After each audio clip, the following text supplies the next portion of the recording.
Hello friends, मैं S के Saini MIC group में एक बार और आपका स्वागत। और आज हम लोग पढ़ेंगे साख पत्र एवं मुद्रा में अंतर, क्रेडिट इंस्ट्रूमेंट्स एवं मनी में डिफरेंस क्या है।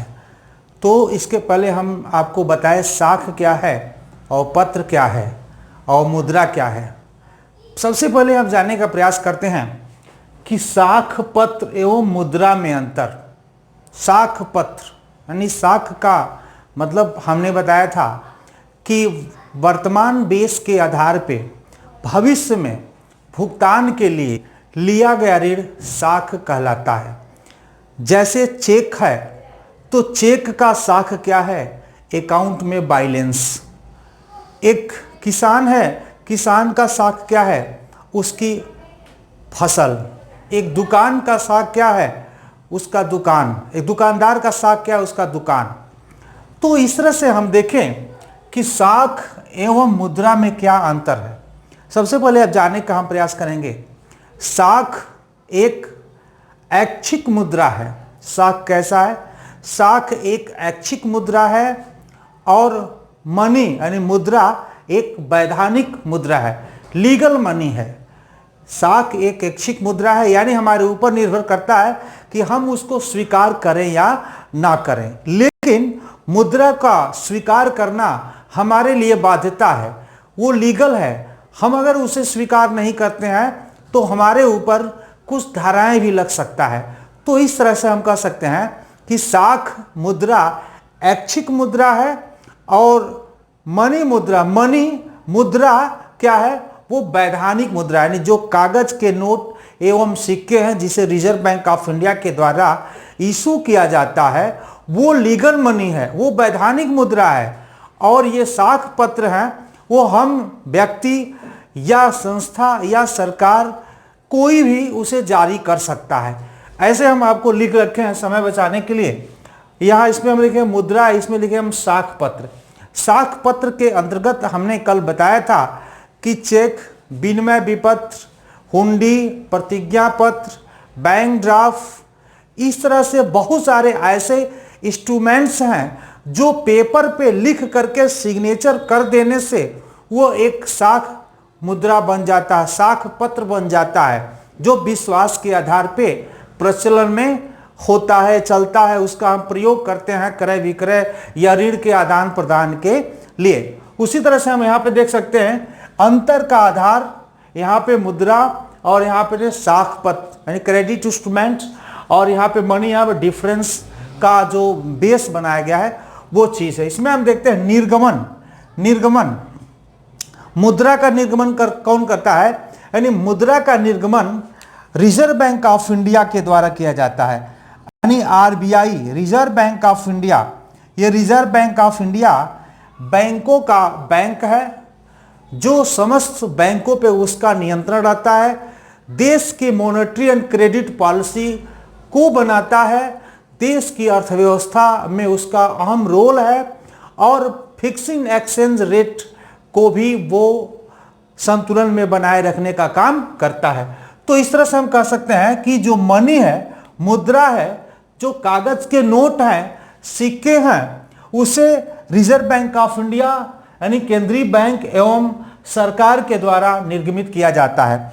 RBI के द्वारा 2 रुपए के नोट से लेकर के 2000 तक के नोट का निर्गमन किया जाता है, और 1 रुपए एवं सिक्के एवं जो समस्त सिक्के हैं वो भारत सरकार के वित्त मंत्रालय के द्वारा उसे निर्गमित किया जाता है। तो इसीलिए हम कहा गया है कि इसे सरकार या केंद्रीय बैंक द्वारा निर्गमित किया जाता है। यानी आप देख सकते हैं कि मनी को, मुद्रा को अगर निर्गमन का आधार हम माने तो मुद्रा को रिजर्व बैंक ऑफ इंडिया और सेंट्रल गवर्नमेंट दोनों मिलकर के इसका निर्गमन करते हैं, इसको इशू करते हैं।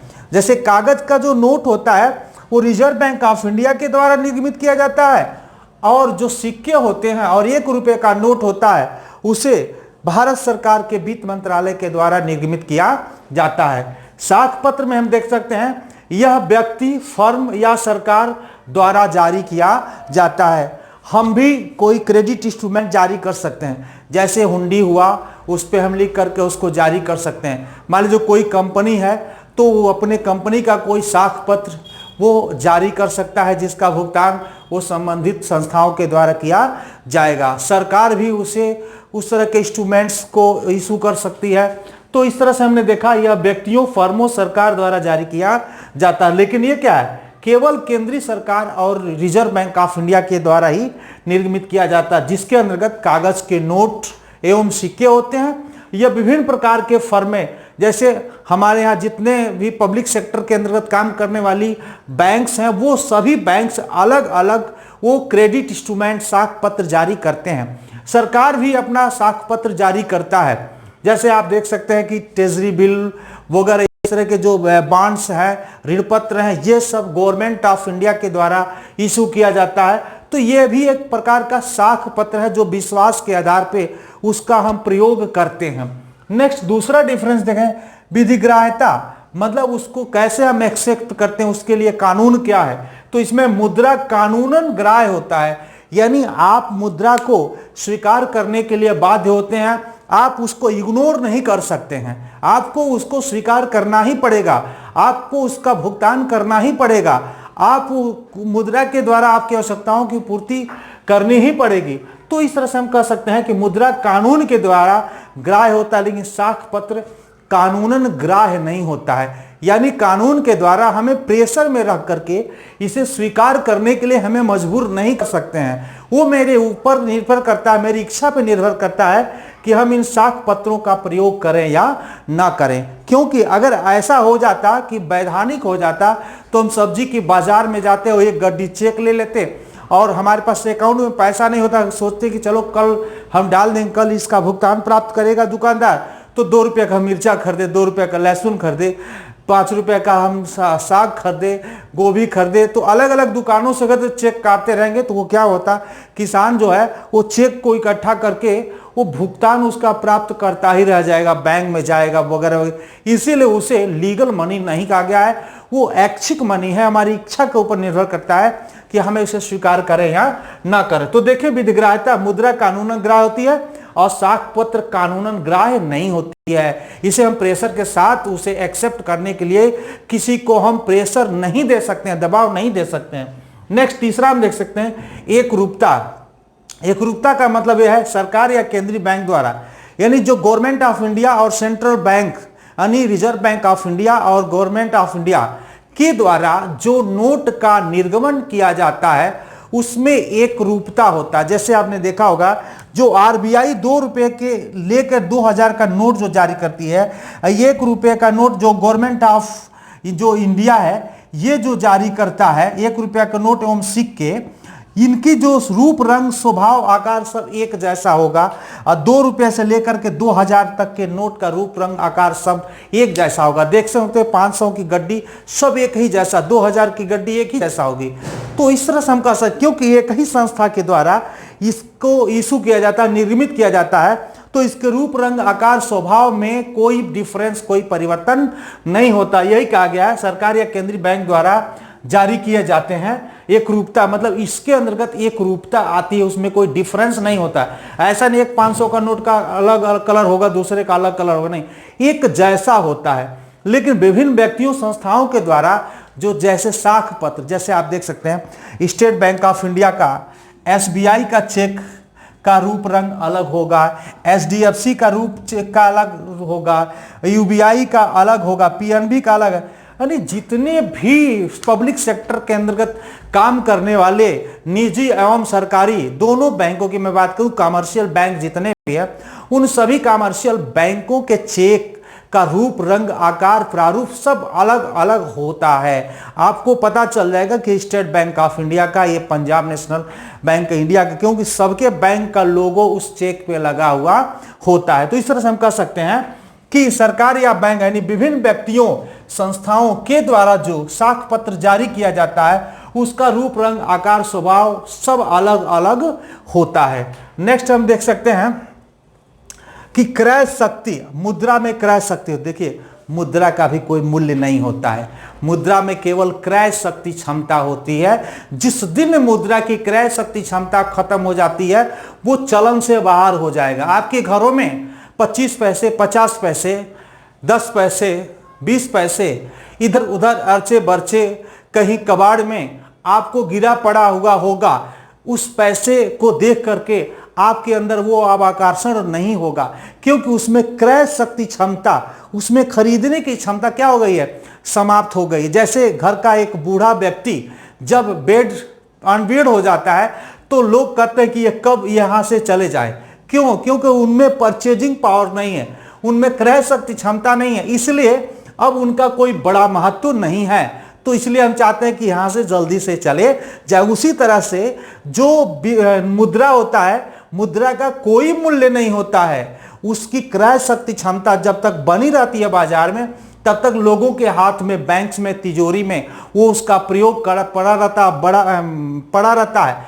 अगर जैसे उसकी क्रय शक्ति क्षमता खत्म हो गई तो हम लोग इधर उधर देखते हैं, इग्नोर कर देते हैं। रास्ते में अगर गिरा हुआ 25 पैसा मिले तो हम उसे उठाने में असमर्थ होंगे, लेकिन 1 का सिक्का मिलता है तो लोग तुरंत उठा लेते हैं और माथे से लगा लेते हैं, क्योंकि उसमें क्रय शक्ति क्षमता है। इसीलिए कहा गया है मुद्रा में क्रय शक्ति क्षमता होती है, क्रय शक्ति होती है, उसमें किसी वस्तु को खरीदने की क्षमता होती है, लेकिन साख पत्र ये केवल क्रय शक्ति के प्रतीक होते हैं, इसमें क्षमता नहीं है। ऐसे चेक अगर कहीं गिरा पड़ा हुआ है तो हम उस चेक को पा करके हम उसमें कुछ नहीं कर सकते हैं, हम उससे कुछ भी नहीं खरीद सकते हैं। इसीलिए कहा गया इसमें केवल क्रय शक्ति का प्रतीक है। जब तक हम उसमें अमाउंट नहीं भरते हैं, सिग्नेचर नहीं करते हैं, और इसके पीछे जो बेस विश्वास जब तक नहीं होगा तब तक इसका कोई मतलब नहीं। हमने किसी को चेक काट के ही दे दिया और अकाउंट्स में बैलेंस नहीं रखा तो चेक का मतलब कुछ नहीं होता। भले हमको पेनाल्टी लग जाए बैंक के द्वारा, लेकिन उसका उस चेक का कोई मतलब नहीं हुआ। तो इस तरह से देख सकते उसमें अब क्रय करने की क्षमता नहीं होगी।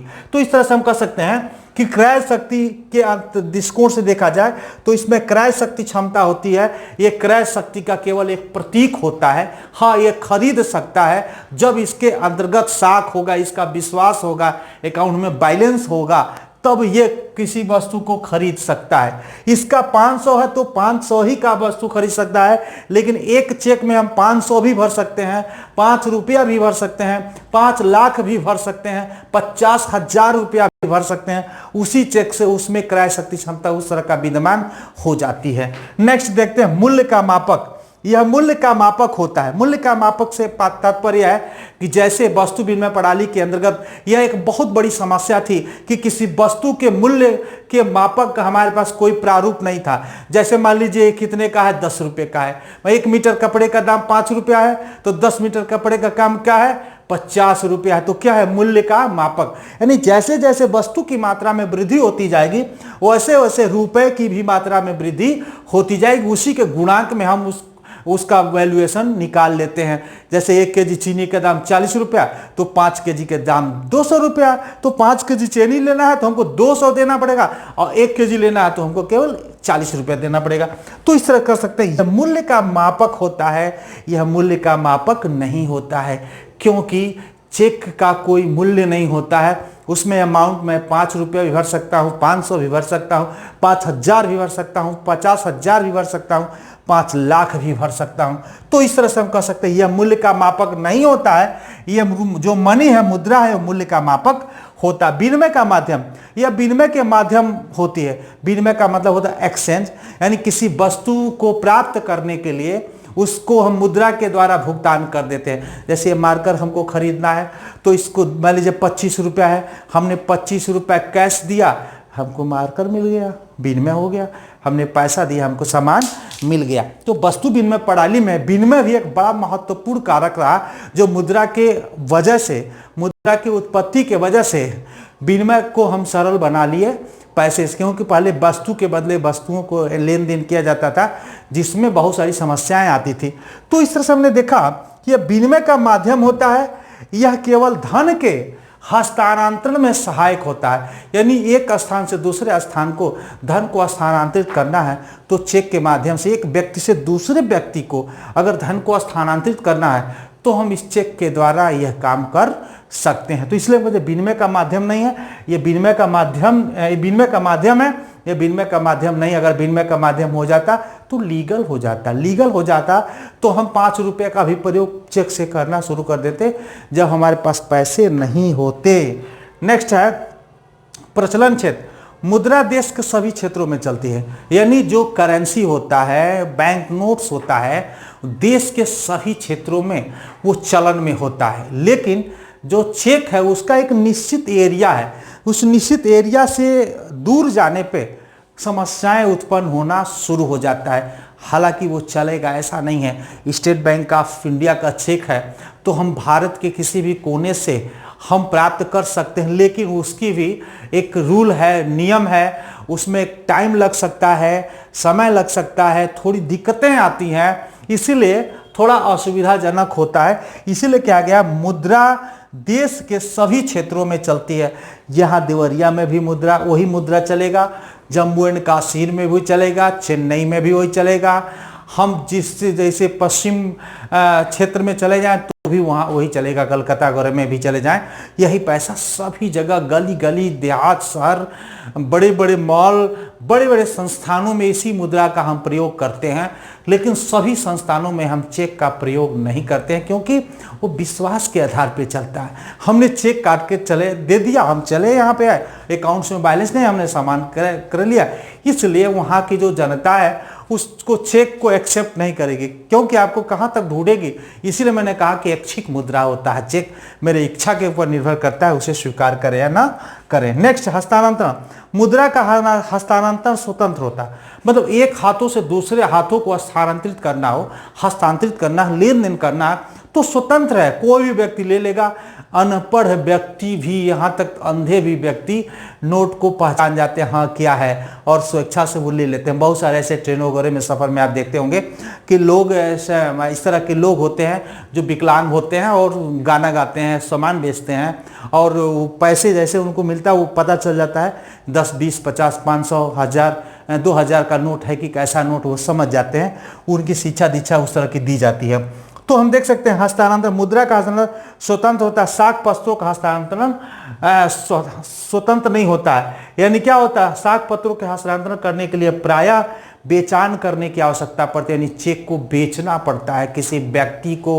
वो व्यक्ति क्या करता है, यानी उससे हम कोई सामान लेना है, उसको चेक दे दें तो उसके बदले हमने सामान लिया, उसके बाद हम उसको पावर दे देते हैं कि इस डेट से इस डेट के अंदर तुम इस धनराशि का भुगतान कर सकते हो, संस्थानों से हम सिग्नेचर करके दे दें। इसलिए कहा गया साख पत्रों के हस्तांतरण करने के लिए प्रायः बेचान करने की आवश्यकता पड़ती है, लेकिन यह स्वतंत्र होता है, किसी भी व्यक्ति को हम यह दे देते हैं। नेक्स्ट सर्वग्राह्यता। मुद्रा को लेने में किसी प्रकार का कोई किसी भी व्यक्ति को संकोच नहीं है, लेकिन साख पत्रों में हमेशा एक संदेह बना रहता है क्योंकि साख के माध्यम से तुरंत हमें भुगतान नहीं होगा, क्योंकि उसमें रिजर्व बैंक ऑफ इंडिया के गवर्नर ने नहीं लिखा हम उस पर सिग्नेचर करेंगे, वो मेरे विश्वास पे चलता है। लेकिन आरबीआई के गवर्नर एक वो लीगल है, उन्होंने लिख दिया मैं धारक को 500 रुपया अदा करने का वचन देता हूं, तो कहीं भी किसी भी परिस्थिति में जब चाहे तब उसका प्रयोग कर सकते हैं। अगर हमें किसी दुकान से कोई सामान लेना है तो बोलेगा दुकानदार ऐसा चेक लिख दीजिए,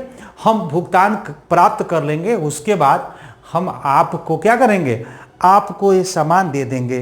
तो इस तरह के काम किए, क्योंकि उसमें संदेह बना रहता है कि आपके अकाउंट्स में है कि नहीं, आपकी कैपेसिटी मुझे क्या पता। चेक तो जैसे ही जो कोई व्यक्ति 500 रुपये से खाता खुलवाता है ना, उसको भी चेक बैंक दे देता है, उसको भी एटीएम दे देता है, उसको भी नेट बैंकिंग मिल जाता है, उसका प्रयोग करे या ना करे। लेकिन इसीलिए संदेह बना होता है कि इनके खाते में पैसे है कि नहीं, क्योंकि हम लोग भारत में है, भारत के व्यक्तियों की जो प्रति व्यक्ति आय है अन्य विकसित देशों की अपेक्षा कम है, इसलिए व्यक्ति संदेह के घेरे में पड़ा रहता है, कहीं ऐसा न हो कि यह इसमें सस्पेंस हो। तो इस तरह से हमने देखा साख पत्र एवं मुद्रा में डिफरेंस, और इसके बाद हम लोग पढ़ेंगे एक एक चेक क्या है, चेक के प्रकार क्या हैं, विनिमय विपत्र क्या है, हुंडी क्या है, प्रतिज्ञा पत्र क्या है, अन्य जितने भी क्रेडिट इंस्ट्रूमेंट्स हैं वो अलग अलग करके हम पढ़ेंगे। लेसन 4 है, अध्याय 4 है, ये बैंकिंग सेक्टर का। मैं हट जाता हूँ थोड़ा सा, एक बार अगर चाहेंगे तो इसका स्क्रीनशॉट लेकर के आप इसको नोट्स के रूप में भी बना सकते हैं। इसको हमने पहले समझा दिया इसलिए कि आप जाने मुद्रा क्या है और साख क्या है। तो इस तरह से आपने देखा है डिफरेंस, और आज के साथ इसी के साथ आज का मेरा क्लास समाप्त होता है। और मैं चाहूँगा कि ज़्यादा से ज़्यादा अपने फ्रेंडों में इस लॉकडाउन का उनको लाभ उठवाइए, ताकि वो घर पे भी बैठ करके इसका लाभ उठा सकें और पढ़ सकें। तो धन्यवाद आपको। लाइक्स करें, सब्सक्राइब करें। MIC ग्रुप में एक बार और आपका स्वागत है। धन्यवाद।